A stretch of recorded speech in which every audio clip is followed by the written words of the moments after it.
Nihilism. Does anything matter? Welcome back. Today, we're exploring the dark and thought-provoking world of nihilism. If you've ever questioned the meaning of life, the value of truth, or the point of morality, then nihilism is a philosophy that will definitely resonate with you, or at least challenge your perspective. At its core, nihilism is the belief that life is inherently meaningless. It rejects the existence of any objective purpose, truth, or value.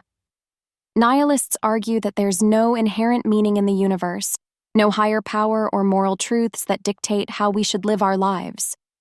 Essentially, nihilism confronts the possibility that life is nothing more than a series of random events, and that any meaning we find is something we create ourselves. Nihilism has deep philosophical roots, but it became especially prominent in the 19th century with the writings of German philosopher Friedrich Nietzsche. His relationship with the concept is complex. He recognized the rise of nihilistic thinking as a result of the decline of religion and traditional moral values in Western society. Nietzsche famously declared that God is dead, a metaphor for the erosion of religious and moral certainties that once gave life meaning. For Nietzsche, the realization that traditional values were baseless led to a profound crisis. If there is no God, no objective truth, then what's left to guide us? He saw this as both a danger and an opportunity. The danger was that people might fall into despair or moral relativism, believing that nothing matters. But Nietzsche also saw an opportunity for humanity to create new values, to forge meaning in a world where it doesn't inherently exist. But let's back up a bit. Before Nietzsche, there were other thinkers who grappled with nihilistic ideas, even if they didn't use the term explicitly. The Russian novelist Ivan Turgenev is credited with popularizing the term nihilism in his 1862 novel Fathers and Sons, where it was used to describe a rejection of established social norms, traditions, and authority. The character Bazarov, a young physician, embodies this radical skepticism, challenging everything from art to politics as meaningless. Nihilism can manifest in different ways.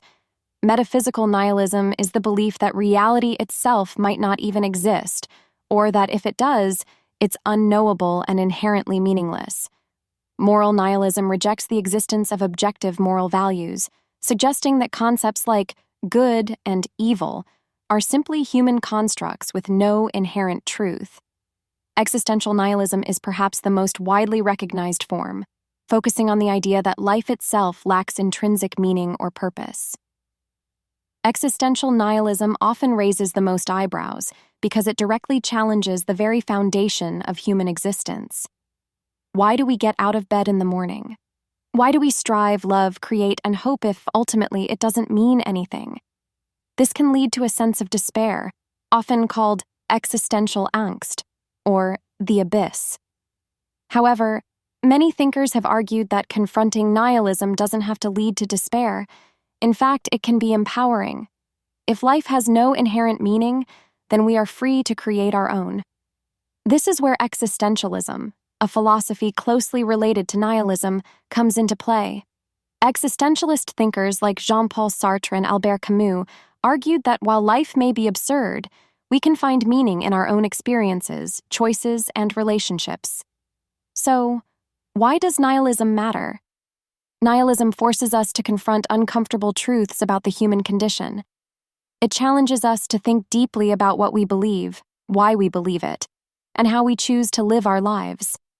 While it may be unsettling, nihilism can also be a gateway to personal freedom, creativity, and authenticity. Thanks for watching. If you have any suggestions for future videos, let me know in the comments below. Until next time, embrace the absurd and find your own meaning.